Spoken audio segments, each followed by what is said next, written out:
ওম শান্তি। আজকে আমরা একটা মানে খুব ইন্টারেস্টিং একটা আধ্যাত্মিক বিষয় নিয়ে কথা বলবো, যা মুরলি নামে পরিচিত। আমাদের হাতে যে সোর্সগুলো আছে সেগুলো এক পিতা, যাকে বাবা বলে ডাকা হচ্ছে, তার দেওয়া শিক্ষার একটা সংকলন। বলতে পারেন এটা তার আত্মিক সন্তানদের জন্য একটা গাইডবুক। তো চলুন এই পুরো দর্শনটাকে বোঝার জন্য এর মূল বিষয়গুলো এক এক করে দেখি। আর শুরুতেই যে বিষয়টা আমার সবচেয়ে বেশি অবাক লেগেছে সেটা হলো এর প্রথম আর প্রধান নিয়মটা। কখনোই আইন নিজের হাতে তুলে নেবে না। মানে ভাবুন একবার, যদি কেউ ভুল করে তবে তাকে নিজে কিছু বলা যাবে না, বরং সেই বিষয়ে বাবাকে জানাতে হবে। সাধারণত তো আমাদের শেখানো হয় অন্যায় দেখলে প্রতিবাদ করতে, তাই না? কিন্তু এখানে ঠিক উল্টো কথা। এর পিছনের কারণটা কি একটু বুঝিয়ে বলবেন? হ্যাঁ, এই নিয়মটা বাইরে থেকে দেখলে বেশ কঠোর বা হয়তো একটু অদ্ভুত মনে হতে পারে, কিন্তু এর গভীরে একটা খুব গুরুত্বপূর্ণ আধ্যাত্মিক ভিত্তি আছে। মুরুলিতে বলা হচ্ছে বাবা তার সন্তানদের পবিত্র করার জন্য একটা কন্ট্রাক্ট, মানে একটা ঠেকা নিয়েছেন। অর্থাৎ তাদের ভেতরের সমস্ত অবগুণ বা খামতি দূর করার দায়িত্বটা সম্পূর্ণভাবে তার। এটা তার কাজ, সন্তানদের নয়। আচ্ছা, অর্থাৎ এটা এক ধরনের ডেলিগেশন অফ ডিউটি, যে আমার কাজ শুধু নিজের উন্নতি করা, অন্যের বিচার করা নয়। একদম ঠিক তাই। যখন কোনো সন্তান আইন নিজের হাতে তুলে নেয়, মানে অন্যের ভুল ধরে, সমালোচনা করে, তখন সে আসলে দেহ অভিমানের বশবর্তী হয়ে কাজ করে। সে নিজেকে একটা বিচারকের আসনে বসিয়ে ফেলে। মুরুলির ভাষা অনুযায়ী এর ফলে সমস্যা তো কমে না, বরং নুন জলের মতো বেড়ে যায়। কারণ যখনই আপনি কাউকে তার ভুল ধরিয়ে দেন, তার মধ্যে একটা প্রতিরোধ তৈরি হয়, তাই না? সে ডিফেন্সিভ হয়ে যায়। ঠিক ঠিক। এটা তো শুধু আধ্যাত্মিক ক্ষেত্রেই নয়, যে কোনো কর্পোরেট পরিবেশ বা একদম। পারিবারিক সম্পর্কেও তো আমরা এটাই দেখি। হ্যাঁ, সমালোচনা করলে সমাধানের বদলে সংঘাতটাই বড় হয়ে দাঁড়ায়। ঠিক তাই। বাবা সেই একই ভুল সংশোধন করেন ভালোবাসা আর মিষ্টি যুক্তি দিয়ে, এমনভাবে যাতে সেই সন্তান নিজের ভুলটা নিজেই বুঝতে পারে। কিন্তু সন্তানরা যখন এই কাজটা করে, তখন তাদের নিজেদের আধ্যাত্মিক পদমর্যাদা বা স্টেটাস কমে যায়। কারণ নিন্দা বা ক্রোধ ওগুলো তো তাদের নিজেদের এনার্জি লেভেলকেও নিচে নামিয়ে দেয়। তাই বলা হচ্ছে অন্যের সংশোধনের দায়িত্ব বাবার উপর ছেড়ে দিয়ে নিজের ক্ষতিটা অন্তত করো না। কিন্তু অনেকের কাছে এই বাবাকে রিপোর্ট করার নিয়মটা এক ধরনের কন্ট্রোল বা ব্যক্তি স্বাধীনতায় হস্তক্ষেপ বলেও তো মনে হতে পারে। খুব ভালো প্রশ্ন। দেখুন, এখানে রিপোর্ট করা মানে নালিশ করা বা কানভারি করা নয়। এর আসল অর্থ হল একটা শুদ্ধ ভাবনার ভাইব্রেশন বাবার কাছে পাঠানো, যাতে তিনি সেই আত্মার কল্যাণের জন্য কাজ করতে পারেন। এটা অনেকটা প্রার্থনার মতো। এখানে উদ্দেশ্য হল সেই আত্মার মঙ্গল কামনা করা, তাকে শাস্তি দেওয়া নয়। তাই এটা নিয়ন্ত্রণ নয়, বরং এক সম্মিলিত কল্যাণের প্রক্রিয়া। বেশ গভীর ধারণা। এটা বোঝা যাচ্ছে যে এই পথ চলাটা একেবারেই সহজ নয়। পদে পদে নিজের পুরনো অভ্যাসের বিরুদ্ধে যেতে হচ্ছে। আর এখানেই মায়া নামক এক শক্তির কথা বারবার আসছে। বলা হচ্ছে এর সাথে নাকি অনবরত যুদ্ধ চলে। হ্যাঁ, এই আধ্যাত্মিক যাত্রার এটাই সবচেয়ে বড় চ্যালেঞ্জ। মায়াকে এমন এক শক্তি হিসেবে দেখানো হয়েছে যার প্রধান কাজই হল সন্তানদের বাবার কথা ভুলিয়ে দেওয়া, তাদের দেহ অভিমানী করে তোলা আর তাদের আধ্যাত্মিক স্থিতি থেকে নিচে নামিয়ে আনা। মুরলিতে এই সংগ্রামকে একটা বক্সিং ম্যাচের সাথে তুলনা করা হয়েছে। Boxing match? বাহ, এটা তো বেশ ইন্টারেস্টিং তুলনা। হ্যাঁ, কারণ এটা কোনো সাধারণ লড়াই নয়। বলা হয়েছে মায়া সবচেয়ে শক্তিশালী পালোয়ান বা মহাবীরদের সাথেই বেশি লড়াই করে।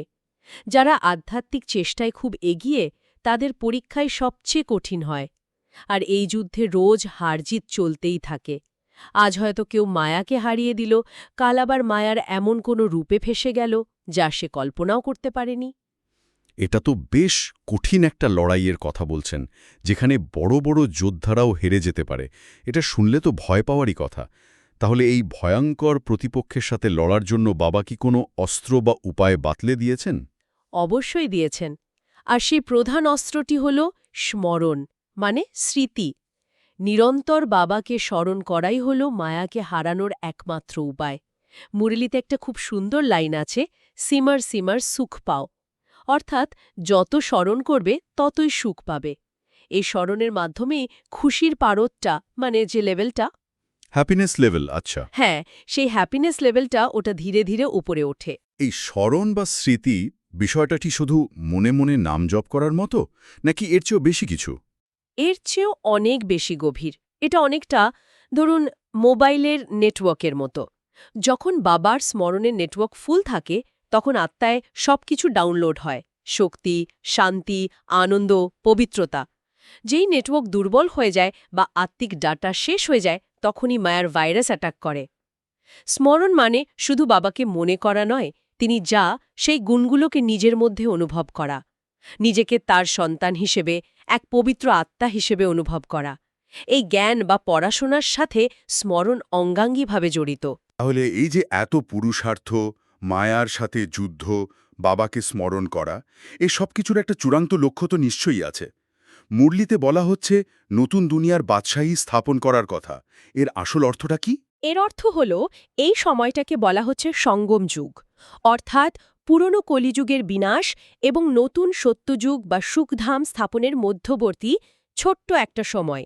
আর এই যুগে বাবা এসে তার সন্তানদের রাজযোগ শেখাচ্ছেন। এই শিক্ষার মাধ্যমেই তারা সেই নতুন পবিত্র দুনিয়ার মালিক বা দেবতা হয়ে উঠবে। মানে এই শিক্ষাটা হলো ভবিষ্যতের পৃথিবীর শাসক হওয়ার ট্রেনিং। এক কথায় তাই। মুরলীতে খুব পরিষ্কারভাবে বলা আছে যে এই আধ্যাত্মিক পড়াশোনা শেষ হওয়া আর পুরনো দুনিয়ার বিনাশ শুরু হওয়া দুটো ঘটনায় একসাথেই ঘটবে। যারা এই পড়াশোনায় ভালোভাবে পাশ করবে তারাই সেই নতুন স্বর্গে বা হেভেনে দেবতা পদ পাবে। আচ্ছা। এই দর্শন অনুযায়ী সময় চক্রাকারে ঘোরে। সত্য, ত্রেতা, দাপর, কলি, এই 4 যুগ পেরিয়ে আবার সত্যযুগ আসবে। আর এই সঙ্গম যুগ হল সেই নতুন চক্র শুরু হওয়ার আগের প্রস্তুতির সময়। তাই এই সময়ের পুরুষার্থের মূল্য অনেক বেশি। এই নতুন দুনিয়ার যোগ্য হওয়ার জন্য নিশ্চয়ই কিছু বিশেষ গুণাবলী অর্জন করতে হয়। শুধুই জ্ঞান বা স্মরণই কি যথেষ্ট? একেবারেই নয়। জ্ঞানের সাথে সাথে দৈবী গুণ ধারণ করার ওপর সবচেয়ে বেশি জোর দেওয়া হয়েছে। কারণ নতুন দুনিয়ায় কোনো অসুর বা খারাপ গুণের মানুষের স্থান নেই, সেখানে কেবল দেবতারা থাকবে। আর দেবতাদের প্রধান গুণ কি? তারা পবিত্র, শান্ত এবং প্রেমস্বরূপ। তাই মুরলিতে বলা হয়েছে, ক্রোধ ত্যাগ করো, কারণ নিন্দা করো না, আপসি বিবাদ এড়িয়ে চলো। সেই প্রথম নিয়মে আমরা আবার ফিরে এলাম, নিন্দা না করা। ঠিক, কারণ পুরো দর্শনটা এক সূত্রে গাঁথা। মুরলিতে একটা প্রশ্ন তোলা হয়েছে সন্তানদের কাছে, দেবতারা কি কারো নিন্দা করে? উত্তরটাতে অবভিয়াস না? তাই যদি দেবতা হতে হয় তাহলে এই অভ্যাস ছাড়তেই হবে। বলা হয়েছে যদি ক্রোধের সামান্য অংশ ভেতরে থাকে তাহলে নিন্দা করার প্রবণতা আসবেই। তাই ভেতরের মূল কারণটাকেই নির্মূল করতে হবে। আচ্ছা, একটা জিনিস আমি খেয়াল করছি, এই সমস্ত আলোচনা জুড়ে শিক্ষা দেওয়ার পদ্ধতিটা খুব যান্ত্রিক বা কঠোর নয়। পুরো মুরলিতে বারবার মিষ্টি মিষ্টি বাচ্চারা বলে সম্বোধন করা হচ্ছে। এই সম্পর্কটাই স্নেহপূর্ণ সুরটা, এটাই দর্শনের একটা বড় অংশ, তাই না? এটা শুধু অংশ নয়, বলতে পারেন এটাই এই জ্ঞানের ভিত্তি। বাবা নিজেকে একজন শিক্ষক বা গুরু হিসেবে নয়, বরং একজন পিতা হিসেবে উপস্থাপন করেছেন। আর সন্তানের প্রতি পিতার যে অসীম ভালোবাসা থাকে সেটাই এখানকার চালিকা শক্তি। তিনি জানেন তার সন্তানরা কামচিতায় বসে কালো হয়ে গেছে, এই ভাষাটা ব্যবহার করা হয়েছে, যার অর্থ হল জাগতিক কামনা বাসনার আগুনে পুড়ে তাদের আত্মার আসল সৌন্দর্য হারিয়ে গেছে। এটা একটা খুব শক্তিশালী ইমেজ। হ্যাঁ, এবং বাবা বলছেন তিনি সেই কালো হয়ে যাওয়া সন্তানদের আবার হীরের মতো সুন্দর করতে এসেছেন। মুরলীতে বাপ দাদা শব্দটা ব্যবহার করা হয়, যা শিব বাবা এবং ব্রহ্মা বাবা দুজনকেই বোঝায়। বলা হয়েছে দুজনেরই বাচ্চাদের প্রতি অনেক ভালোবাসা, এবং কি যখন বাচ্চারা ভুল করে বা ঠিকমতো চলে না তখনও বাবার রাগ হয় না, বরং দয়া হয়। কারণ তিনি জানেন এতে তাদের নিজেদেরই পদমর্যাদা বা স্ট্যাটাস কমে যাবে। তাই এই পুরো ব্যবস্থাটা ভয় বা অনুশাসনের ওপর ভিত্তি করে নয়, প্রেমের ওপর ভিত্তি করে তৈরি। তার মানে এই যে ভালোবাসা, এটাই পরিবর্তনের সবচেয়ে বড় প্রেরণা। নিয়মের ভয়ে নয়, বরং বাবার ভালোবাসা হারাবো না বা তাকে দুঃখ দেব না, এই ভাবনা থেকেই সন্তানরা নিজেদের পরিবর্তন করার শক্তি পায়। একদম। এই মুরলী হল সেই অসীম জগতের পিতার স্কুল। আর এই স্কুলে একদিনও অনুপস্থিত থাকা মানে অনেক বড় ক্ষতি। কারণ প্রত্যেক দিনের মুরলীতে বাবা এমন কোনো ভালোবাসা বা জ্ঞানের মুক্ত দেন যা সেই দিনের আধ্যাত্মিক পুষ্টির জন্য জরুরি। এই প্রেমময় সম্পর্কটাই পুরো যাত্রার ইঞ্জিন। তাহলে সবটা যদি এক জায়গায় আনি, মূল কথা হলো এটি একটি আধ্যাত্মিক রূপান্তরের নির্দেশিকা, যেখানে এক প্রেমময় পিতা বা বাবা তার সন্তানদের পবিত্র করার সম্পূর্ণ দায়িত্ব নিয়েছেন। এই যাত্রাপথে মায়ার সাথে প্রতিনিয়ত সংগ্রাম করতে হয়, যার প্রধান অস্ত্র হল বাবার স্মরণ, আর চূড়ান্ত লক্ষ্য হল দৈবী গুণ ধারণ করে এক নতুন পবিত্র জগতের অধিকারী হওয়া। আর এই সব কিছুর প্রথম এবং প্রধান শর্ত হল বিচার বা সংশোধনের ভার সম্পূর্ণরূপে বাবার হাতে তুলে দেওয়া, আইন নিজের হাতে না নেওয়া। খুব সুন্দরভাবে গুছিয়ে বললে। আর এই আলোচনা শেষে একটা গভীর চিন্তার বিষয় উঠে আসে। মুরুলির শেষে একটা বরদান বা আশীর্বাদের অংশ থাকে। আজকের সোর্সে যে বরদানটি আছে সেখানে শিবময়ী শক্তির কথা বলা হয়েছে, অর্থাৎ শিব মানে বাবা আর শক্তি মানে সন্তান, এমনভাবে মিলিত যেন আত্মা আর শরীর। এটা এক অবিচ্ছেদ্য সম্মিলিত রূপের ধারণা দেয়। বাহ, এটা তো খুব শক্তিশালী একটা ধারণা। হ্যাঁ, আর এখান থেকেই আমাদের শ্রোতাদের জন্য একটা চূড়ান্ত ভাবনা উঠে আসে।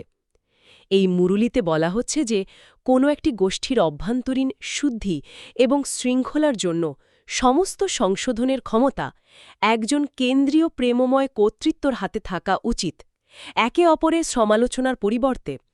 এবার ভাবুন তো, যে কোনো সংগঠন, তা সে আধ্যাত্মিক হোক, কর্পোরেট হোক বা এমনকি একটা পরিবারই হোক, যারা একটা বড় লক্ষ্য পূরণের চেষ্টা করছে, তাদের জন্য এই নীতিটি কতটা প্রাসঙ্গিক হতে পারে, যেখানে ব্যক্তিগত সমালোচনার বদলে সমস্ত সমস্যা সমাধানের ভার এক বিশ্বাসযোগ্য প্রেমময় কেন্দ্রের ওপর ছেড়ে দেওয়া হয়।